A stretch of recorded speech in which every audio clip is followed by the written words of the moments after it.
The Great Hall of Nethera Prime was the largest structure ever built by living hands. Its walls were made of crystal that glowed with soft blue light. The ceiling stretched so high that clouds formed inside it. Today, this hall was filled with aliens from 47 different worlds, and they had all come here to judge humanity. Commander Elena Vasquez stood in the visitor gallery with her hands behind her back. She wore her military uniform with pride. The medals on her chest told stories of battles fought and friends lost. Her dark hair was pulled back tight, and her brown eyes watched everything with sharp attention down below her. The tribunal of elders sat on floating platforms. These were the oldest and wisest beings in the Galactic Coalition. They had studied humanity for 50 years, ever since the first human ship had crossed into Coalition space. Now they would decide if Earth deserved full membership among the stars. High, Arbiter Valkorus floated to the center of the hall. He was a Scythian, a creature that looked like a tall, thin man made of pale light. His skin glowed and changed colors with his emotions. Right now, it was a calm blue. He held a data crystal in his long fingers. We will now present our findings on species 7291, Valkorus announced. His voice echoed through the massive chamber. The species known as humans from the planet Earth. Elena felt her stomach tighten. She had fought in 3 wars. She had faced death more times than she could count. But standing here, waiting for aliens to judge her entire species, made her more nervous than any battle. Our scientists have studied human history for 5 decades, Valkorus continued. We have analyzed their wars, their cultures, and their psychology. We have watched how they handle conflict. A massive hologram appeared in the center of the hall. It showed images from Earth's history. Elena saw pictures of soldiers crying. She saw protests against war. She saw leaders signing peace treaties with shaking hands. Humans display a strong aversion to armed conflict. Valkorus read from the data crystal. Their history shows a pattern of seeking peace through treaties and agreements. When forced into war, their soldiers often develop severe psychological trauma. Their civilian populations frequently protest military action. The Crixtile ambassador made a clicking sound with his mandibles. He was an insectoid creature with 4 arms and eyes that reflected light like black mirrors. So they are cowards, he said. This is what you are telling us. Laughter spread through the hall. Elena's hands curled into fists, but she stayed silent. Not cowards, Valkorus corrected, but certainly not warriors. Our conclusion is simple. He paused and looked around the chamber. Humans fear war. More laughter. The Gorvan ambassador, a massive creature that stood 3 meters tall with gray skin like stone, slammed his fist on his platform. I said this from the beginning. Look at them. Soft skin. Weak bones. No claws, no venom, no natural weapons. They are prey animals who learn to build ships. The tribunal agrees with this assessment, Valkorus said. We recommend that humanity be placed in the protected species category. They will contribute to the coalition through farming, manufacturing, and scientific research. They will not be required to participate in military operations. Elena stepped forward. I request permission to address the council. The hall went quiet. All eyes turned to the human woman in the gallery. Valkorus looked at her with what might have been pity. Commander Vasquez, the assessment has been completed. There is nothing more to discuss. Your assessment is wrong, Elena said. Her voice was steady even though her heart was pounding. You have studied our history, but you do not understand it. You see our fear and think it makes us weak. You are making a terrible mistake. The Gorvan ambassador laughed again. Listen to her. The prey animal thinks she can teach us about strength. Go back to your farms, human. Leave war to those who were built for it. I am not asking to teach you about strength, Elena replied. I am trying to warn you about what happens when you push humans too far. When you threaten what we love. When you... Enough. Velchorus raised his hand. Security, please escort the human delegation from the chamber. The vote will now proceed. 2 guards approached Elena. They were Thesan warriors, tall beings covered in natural armor. Each one could crush a human with their bare hands. Elena looked at them, then back at the council. You will regret this, she said quietly. Not because we will make you regret it, but because one day, something terrible will come for you, and you will finally understand why humans learn to fear. The guards took her arms and led her away. Behind her, she heard the council voting. It was unanimous. Humanity was now officially classified as a protected species. A weak race. A species of farmers and builders, not fighters. Outside the Great Hall, Earth's diplomatic team waited. Ambassador Chung looked pale and tired. He had worked for 10 years to get humanity into the coalition as equals. Now it had all fallen apart. I'm sorry, Elena said. I should not have spoken. I made things worse. Chung shook his head. No, you said what needed to be said. They just were not ready to hear it. What do we do now?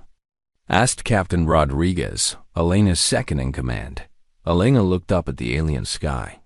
3 moons hung above Nethara Prime, glowing in colors that did not exist on Earth. It was beautiful. It was strange. And somewhere out there, in the dark spaces between stars, she knew that danger was always waiting. We do what humans have always done, she said. We prepare. We build. We train. And we wait. Wait for what? Rodriguez asked. Elena turned to face him. Her eyes held something that the Galactic Council had completely missed. Not fear, not weakness. Something older.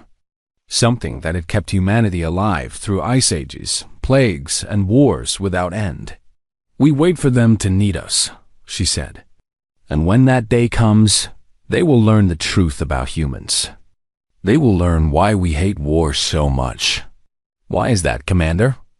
Elena started walking toward the human shuttle. Her boots echoed on the crystal floor. She did not look back as she answered. Because we are so very good at it. The shuttle lifted off from Nethara Prime and carried the human delegation back to their ship. Below them, the crystal city sparkled in the light of 3 moons. The aliens continued their celebration of another peaceful assessment. They had no idea what was coming. In the darkness of space, far beyond coalition borders, something ancient and hungry was waking up. It had slept for 100 years, gathering strength. Now it smelt blood. Now it was ready to feed. The Vraxian Dominion was coming. And the galaxy was not ready. But humanity would be. 3 months passed. Elena Vasquez had returned to Earth and taken command of a secret project hidden in the shipyards of Mars. The official record said she was supervising agricultural transport, ships. The truth was very different. Then the screaming started. It began with a single distress call from a mining colony on the edge of coalition space. The message was short and full of terror. They are here. They are eating us. Please help. Please. Then silence. More calls followed. Colony after colony went dark. Ships disappeared. Entire planets stopped responding to communication. The Galactic Coalition scrambled to understand what was happening. The answer came when a Gorvan patrol ship limped back to Nethara Prime with its hull torn open and most of its crew dead. The survivors told stories that made even the bravest warriors go pale. The Vraxian Dominion had returned. Elena watched the emergency broadcasts from her command. Center on Mars, the Vraxians were nightmares made real. Their ships were not built from metal. They were grown from living flesh. Their soldiers were creatures designed only for killing and feeding. For 100 years, They had slept in the dark spaces beyond the galaxy's edge. Now they were awake and hungry. "The Coalition fleet is mobilizing," reported Captain Rodriguez. He stood beside Elena, watching the same terrible images. Vraxian bioships consuming space stations. Bodies floating in the void. Worlds burning. "It will not be enough," Elena said quietly. She was right. The Coalition had spent centuries believing that their warrior races would protect them from any threat. The Gorvan were giants made of living stone. The Krixtil fought with the fury of 1 billion insects moving as one. The Thesan could survive in the vacuum of space itself. The Vraxians destroyed them all. The great Gorvan Armada, pride of the Coalition military, met the Vraxian fleet in the Thesan corridor. 2,000 warships against 1,000 bioships. The battle lasted 6 hours. When it ended, the Gorvan Armada no longer existed. The bioships fed on the wreckage and grew stronger that the Krixtil sent their hive ships next. These massive vessels carried millions of warrior insects, each one ready to die for the collective. The Vraxians tore through them like fire through paper. The hive ships burned. The collective screamed as millions of minds went silent forever. Every species that the Council had called strong, every race that had laughed at humanity, fell before the Vraxian advance. The warrior races bled and died while the Vraxians pushed deeper and deeper into Coalition space. 6 weeks after the first attack, the enemy reached Nethera Prime itself. High Arbiter Valkaris broadcast an emergency message to every world in the Coalition. His skin no longer glowed calm blue. It flickered with the pale yellow of fear. To all member species, the Vraxian Dominion approaches our homeworld. We call upon every ship, every soldier, every resource. Come to our aid. The Coalition needs you now more than ever. The response was silence. The warrior races had already given everything. The other species were hiding, hoping the Vraxians would pass them by. No one was coming to save Nethera Prime. Then a new signal appeared on Coalition frequencies. It came from the Sol system. From Earth. Elena Vasquez's face appeared on every screen in the galaxy. "This is Commander Elena Vasquez of the United Earth Navy. We have received your distress call." Behind her, through the viewport of her command ship, the orbital dockyards of Mars were visible. But they did not look the same as before. Giant construction frames that had supposedly been building farming transports now held something else entirely. Warships. Dozens of them. Angular, brutal vessels covered in weapons. Ships that had been built in secret while the galaxy laughed at humanity. 3 months ago, Elena continued, your council called us cowards. You said we fear war. You were wrong. She leaned forward. Her eyes burned with something cold and terrible. We do not fear war. We hate it. We hate it because we understand it better than any species in this galaxy. We hate it because we know what it costs. We hate it because we have been fighting each other since before your civilizations existed. The human fleet began to move. Engines that burned like stars pushed them toward the jump points. Weapon systems powered up with a sound like thunder. You want to know what humans do when something threatens what we love? Elena asked. You want to know what happens when we stop holding back? Watch carefully. Learn. Remember. She stood up straight and gave an order that echoed across human history. All ships, this is your commander. Battle stations. We are going to war. The human fleet jumped. 64 warships disappeared from Mars orbit and reappeared in the Thesan corridor, directly in the path of the Vraxian advance. On Nethera Prime, the Council watched in shock. High Arbiter Valkoris stared at his screens with an expression no one had ever seen on a Scythian face. It took a moment before he understood what he was feeling. Hope. They came, he whispered. The humans came. The Gorvan ambassador, one of the few survivors of his fleet, stood beside him. His stone face was cracked and burned from battle. He watched the human ships forming into attack formation against a Vraxian armada 3 times their size. "They are outnumbered," he said. "They will die." "Perhaps," Valkorus replied. "But look at them. Look at how they move. Look at how they position themselves." The human fleet was not retreating. It was not trying to hold a defensive line. It was attacking. 64 ships against nearly 200 bioships. And the humans were charging straight at the enemy. "They are insane," the Gorvan said. Valkorus watched the human commander's ship take the lead position. He remembered Elena Vasquez standing in his council chamber, warning them about what humans became when they were pushed too far. "No," he said softly. "They are angry." The first human weapons fired. Kinetic rounds moving at a fraction of light speed tore through Vraxian bioships like bullets through flesh. Nuclear fire bloomed in the darkness. The screaming of dying Vraxians filled every communication channel. And through it all, the human fleet kept advancing. Ships took damage, but did not fall back. Crews died at their stations, but their vessels kept fighting. Captains rammed their burning ships into enemy hulls rather than retreat. The battle for the Thesan corridor had begun. And nothing in the galaxy would ever be the same again.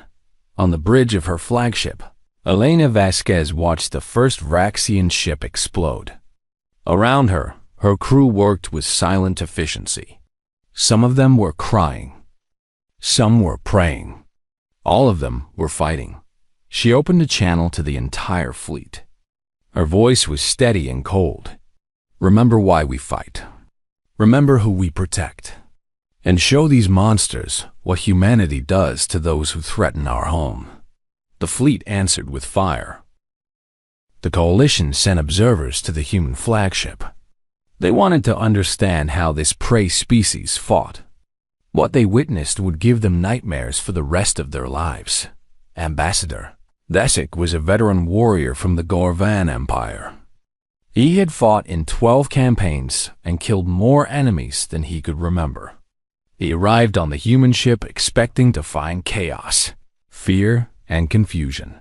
Instead, he found something that made no sense. The humans were having dinner. "I do not understand," Desik said to his translator. He stood in the doorway of the ship's dining hall, watching hundreds of human soldiers eating together. Some were laughing. Some were telling stories. Many were looking at small pictures that they kept in their pockets. "What are those images?" Desik asked a young human soldier. The soldier showed him. It was a picture of a woman and 2 small children standing in front of a blue house. "My family," the soldier said. His name tag read Private Chun. He smiled at the picture, but his eyes were sad. "My daughter just turned 5 last week. I missed her birthday." "You are going into battle," Desik said. "Why do you look at this now? Does it not make you afraid to die?" Private Chun put the picture back in his pocket, close to his heart. "It makes me afraid," he admitted. "But it also reminds me why I fight. If we lose here, those ships will eventually reach Earth. They will reach my home, my wife, my children." His face changed.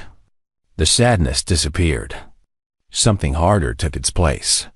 "I would die 1,000 times before I let that happen." Desik did not know what to say. In Gorvan culture, warriors removed all personal attachments before battle. They believed that love and fear made soldiers weak. But these humans carried their love into combat like armor. A bell rang through the ship. The dining hall went silent. Every human stood up at once. "Battle stations in 15 minutes," announced a voice over the speakers. "All personnel prepare for combat." Desik expected panic. Instead, he watched something strange and beautiful. The humans began to say goodbye to each other. Friends embraced. Strangers shook hands. A young woman kissed an older man on the cheek and called him Dad even though they clearly were not related. An officer walked through the room, touching each soldier on the shoulder and saying their name. Then a man in religious clothing stood on a table and began to speak. He talked about courage, about sacrifice, about seeing each other again in a better place. Humans of all ranks bowed their heads. Some moved their lips in silent prayer. When the prayer ended, the transformation began. Desik watched in shock as every human in that room changed. Their faces hardened. Their eyes went cold. The same soldiers who had been crying over family pictures now checked their weapons with mechanical precision. The same voices that had spoken soft prayers now barked orders and confirmations dawed. It was like watching prey animals turn into predators. What is happening to them? Desik asked his translator. The translator, a small Nethran scholar, was equally disturbed. I believe, she said slowly, that we are seeing why humans fear war so much. Because they know what it turns them into. The battle began 30 minutes later. Desik stood on the bridge of the U.S. Remembrance, watching Commander Vasquez direct her fleet. The Vraxian armada filled the view screen. Nearly 200 bioships, each one larger than any vessel in the human fleet. Creatures that had destroyed the greatest warriors in the galaxy. All ships maintain formation, Elena ordered. Her voice was calm. Too calm. We advance on my mark. Commander, Desik interrupted. Should you not wait for a tactical advantage? Perhaps strike at their flanks or... Elena looked at him. Her eyes were empty of everything except cold purpose. We are not here to survive, Ambassador. We are here to kill. She turned back to her crew. All ships, attack. The human fleet surged forward. What followed was unlike any battle Desik had ever seen. Human ships did not fight like coalition vessels. They did not maintain safe distances or conserve ammunition. They threw themselves at the enemy with reckless fury. Captains deliberately positioned their ships to take hits meant for their companions. Gunners kept firing, even as their stations burned around them. A human cruiser, named the Jakarta, lost its main weapons in the first exchange. Instead of retreating, its captain activated emergency engines and rammed the ship directly into a Vraxian carrier. Both vessels exploded. 600 humans died in an instant, and they took 3,000 Vraxians with them. Insane, Desik whispered. They are completely insane. But there was method in the madness. Every human sacrifice served a purpose. Every death bought time or position for other ships. They were not fighting as individuals. They were fighting as a single organism, each part willing to die for the whole. The Remembrance took a direct hit. The ship shook violently. Fire erupted on multiple decks. Damage reports flooded the bridge. Hull breach on decks 4 through 7. Engines at 60%. Forward weapons offline. Elena did not hesitate. Evacuate non-essential personnel. Engineering, I need those weapons back. Bring us about. We are going for their command ship. Desik grabbed her arm. Commander, your ship is dying. You must retreat. Elena pulled free of his grip. My ship has enough life left to kill one more enemy. That is all that matters. She opened a channel to her crew. All hands, this is the commander. Abandon ship. Get to the escape pods. That is an order. What about you? Someone asked. Someone has to drive. Elena sat down in the captain's chair. Go. Now, tell Earth that the Remembrance did its duty. The crew hesitated. Then, one by one, they saluted and left. Desik was dragged to an escape pod by the Nethran translator. As the pod launched, he looked back at the burning ship. Commander Vasquez sat alone on her bridge, guiding her dying vessel toward the largest Vraxian ship in the fleet. The enemy's command vessel.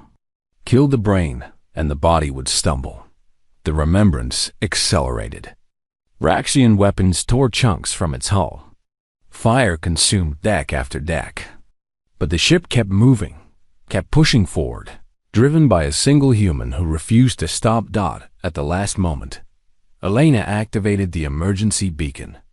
A small pod ejected from the ship's underside, carrying her away just as the Remembrance hit its target. The explosion lit up the darkness of space. The Vraxian command ship broke apart. Its death scream echoed across every frequency. Thesic floated in his escape pod and watched the human fleet continue fighting. They had lost a third of their ships. They were outnumbered, outgunned, and far from home, they were winning. He finally understood what the Council had gotten so terribly wrong. Humans did not fight despite their fear. They used their fear as fuel. They turned their love into weapons and their grief into rage. And there was nothing in the galaxy more dangerous than a creature that fought, not because it wanted to, but because it had to. Elena Vasquez woke up in a medical bay on Nethera Prime. Her body was wrapped in bandages, and machines beeped softly around her. Every breath hurt, but she was alive. "You should be dead," said a voice beside her. She turned her head slowly. High Arbiter Velcorus stood by her bed, his luminescent skin glowing a soft purple that she did not recognize. "What color is that?" she asked, her voice rough. "Respect," Velcorus answered. "In 100,000 years, I have never seen anything like what you did. You flew a burning ship into an enemy command vessel and somehow survived." Elena tried to sit up and immediately regretted it. Pain shot through her entire body. "The battle. What happened?" "You won." Velcorus helped her lie back down. "Your fleet destroyed 67 Vraxian ships and forced the rest to retreat. You lost 22 vessels. The Thesan corridor is secure. 22 ships." Elena closed her eyes. Each ship had a crew of hundreds. How many dead? Over 8,000 humans. Silence filled the room. Elena felt tears on her cheeks, but did not wipe them away. 8,000 families would receive terrible news. 8,000 empty chairs at dinner tables. 8,000 names to be carved into memorials. "The Council wishes to speak with you," Velcorus said gently. "When you are ready, the Council can wait." Elena's voice was hard. "I need to speak with Earth." What followed changed everything. The news of the human victory spread across Earth like wildfire. People who had never cared about space watched footage of the battle. They saw human ships charging into impossible odds. They saw the Remembrance's final flight. They saw Elena Vasquez alone on her bridge, driving her dying vessel into the enemy.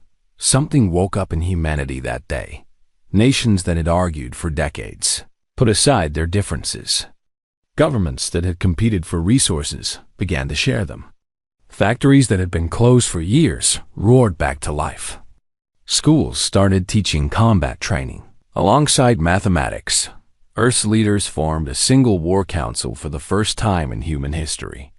They gave Elena a new rank, Admiral. They gave her a new ship, the UE Second Chance. And they gave her something far more dangerous than any weapon. They gave her permission. "For 50 years, we have hidden our true capabilities from the galaxy," the War Council told her. "We built weapons in secret because we knew how other species would react. We kept our technology limited because we did not want to be seen as a threat." The council chairman was a tired old woman named General Morrison. She had white hair and scars on her face from wars fought long before humanity reached the stars. "That ends now," Morrison said. "Admiral Vasquez, you have full authority to use any weapon, any technology, any strategy necessary to end this war.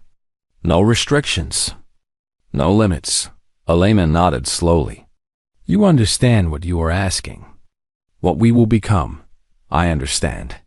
Morrison's eyes were sad but certain. "The Vraxians have consumed 37 worlds since the war began. They have killed billions of innocent beings. They will not stop until everything is dead. She placed the data chip in Elena's hand. Stop them. Whatever it takes.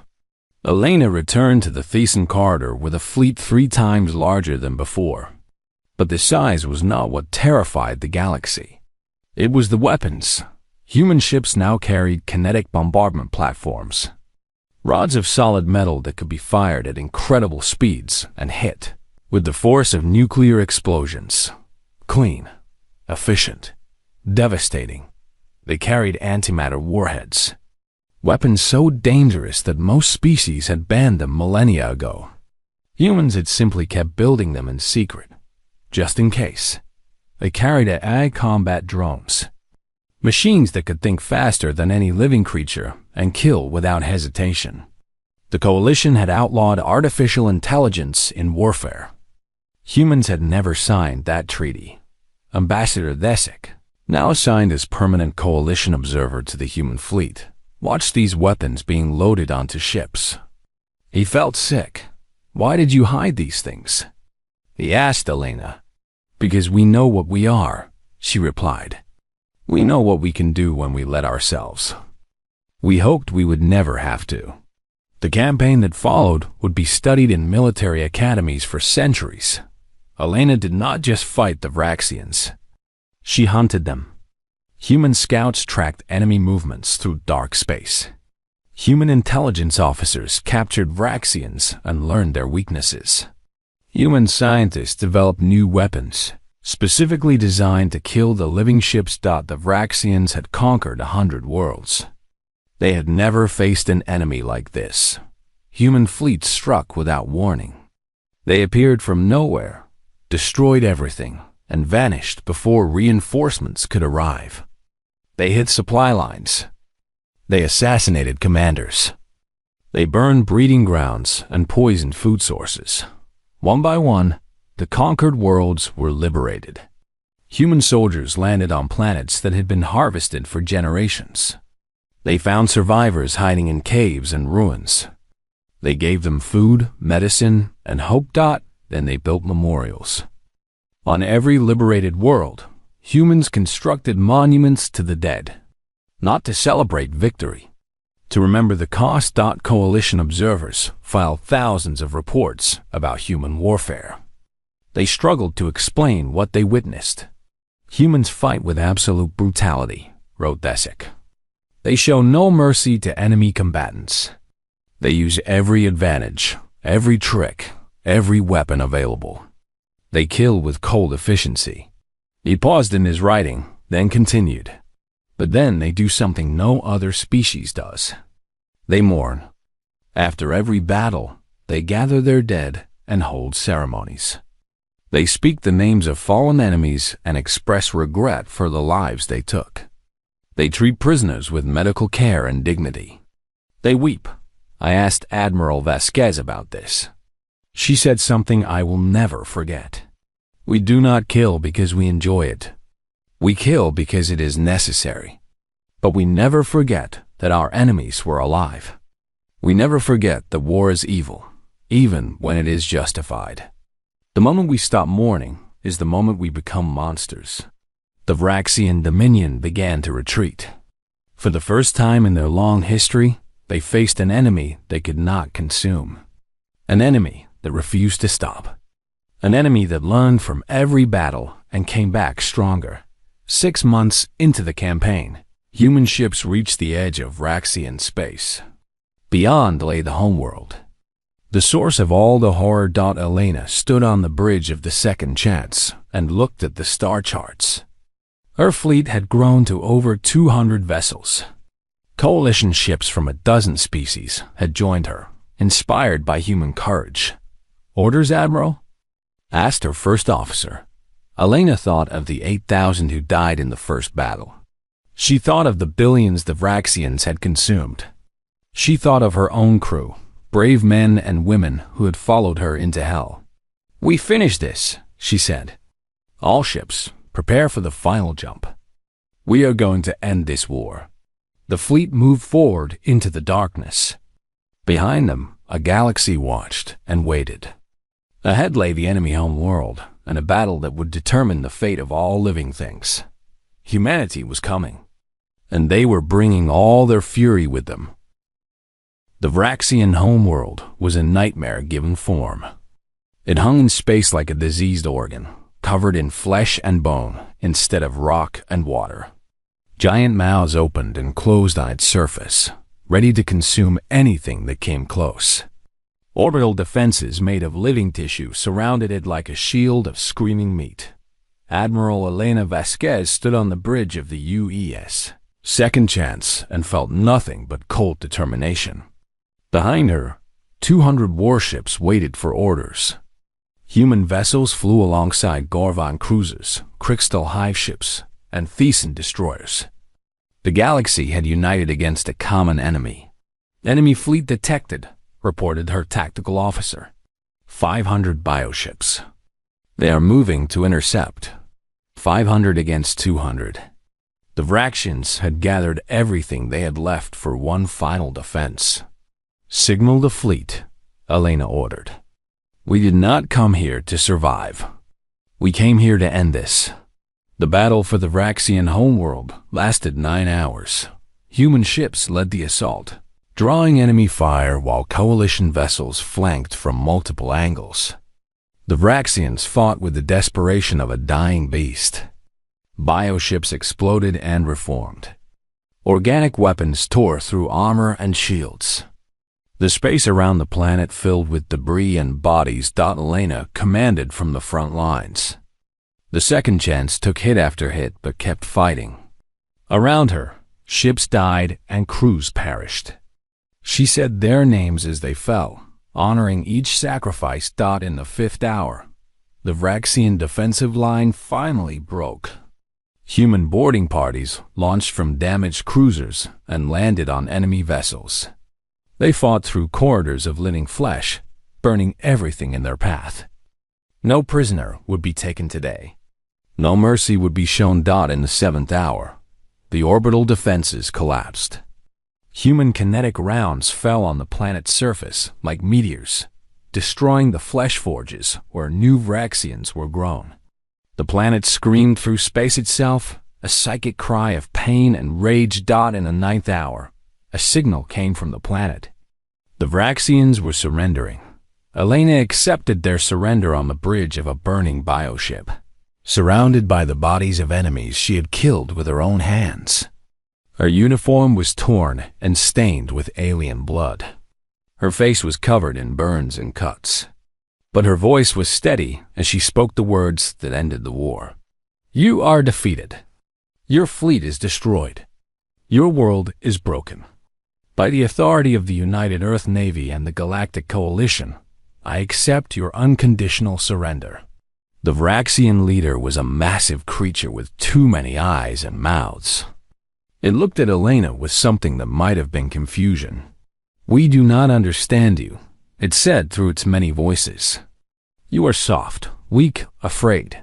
How did you defeat us?" Elena wiped alien blood from her face. "You made a mistake that every enemy of humanity has made throughout history. You thought our fear meant we could not fight. You were wrong. Explain. Fear is not the opposite of courage. Fear is its foundation. We fight not because we are unafraid, but because we love things more than we fear losing them. Every soldier in my fleet was terrified. Every single one. But they fought anyway, because the alternative was unacceptable." She stepped closer to the alien creature. Despite everything, despite the millions it had killed, she felt a strange sadness. "We did not want this war. We did not enjoy this war. We will carry the weight of what we did here for the rest of our lives. But we will carry it, because that is what humans do." 1 month later, Elena returned to Nethar Prime. The great crystal hall was silent as she walked to the speaker's platform. Representatives from 60 species filled the amphitheater. Many were new faces, replacements for leaders who had died in the war. Others were survivors who looked at humanity with new eyes. High Arbiter Velchorus stood before her. His skin glowed the purple of respect, mixed with the blue of sorrow. Admiral Vasquez, he said formally. On behalf of the Galactic Coalition, I offer our deepest gratitude and our most sincere apology. We judged your species poorly. We called you weak when you were simply wise. We called you cowards when you were simply careful. He paused, searching for words. We did not understand what we were seeing. Help us understand now. Elena looked out at the assembly. She saw the Gorvan ambassador, his stone face still scarred from battles past. She saw Desik, who had witnessed human warfare firsthand and emerged changed forever. She saw dozens of species who had mocked humanity, who had dismissed Earth as a planet of prey animals. You want to understand us, she said slowly. Then listen carefully. Every other species in this coalition evolved as predators. The Gorvan were the greatest hunters on their world. The Crystal spread across their planet like a consuming tide. The Thesan could survive anywhere. Fear nothing. You became warriors because it was your nature. She walked across the platform, her boots echoing in the silent hall. Humans evolved differently. We were not the strongest or the fastest. We had no claws, no venom, no armor. For 1,000,000 years, we were prey. Everything hunted us. The dark held monsters. The cold brought death. Other tribes competed for the same resources. We learned fear because fear kept us alive. We learned to run, to hide, to avoid conflict whenever possible. Every instinct in our bodies screams at us to stay safe, to protect ourselves, to never take unnecessary risks. She stopped at the center of the platform and faced the council directly. But we also learned something else. We learned that some things are worth dying for. Our families, our homes, our future. When those things are threatened, fear does not disappear. It transforms. Her voice grew harder. You called us a species that fears war. You were right. We fear it more than you can possibly understand. We know exactly what it costs. We count every death. We mourn every loss. We remember every name. But that fear does not make us weak. It makes us careful. It makes us prepare. It makes us build weapons in secret and train for battles we pray will never come. And when war finally arrives, when there is no other choice, that fear becomes something else entirely.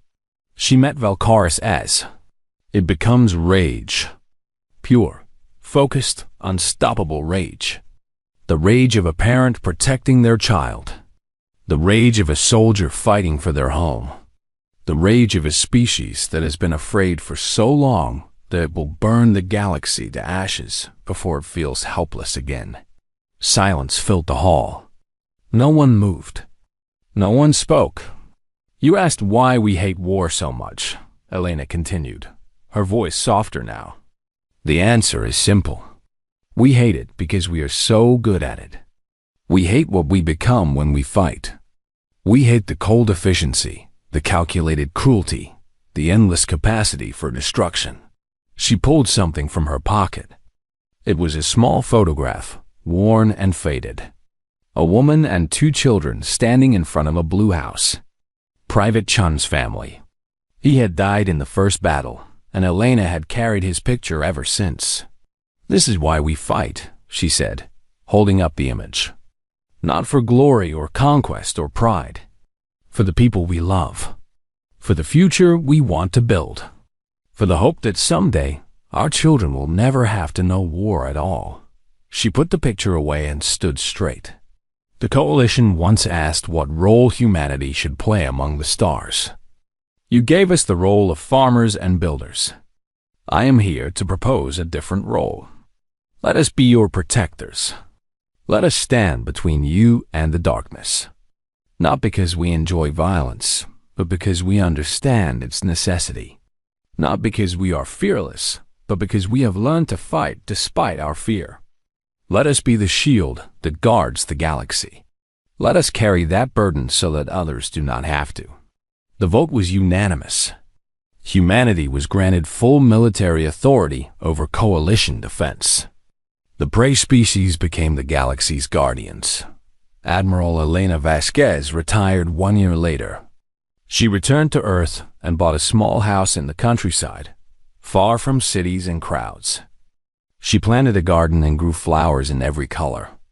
She learned to cook and spent long afternoons reading books in the sunshine. Some nights, she still woke up screaming.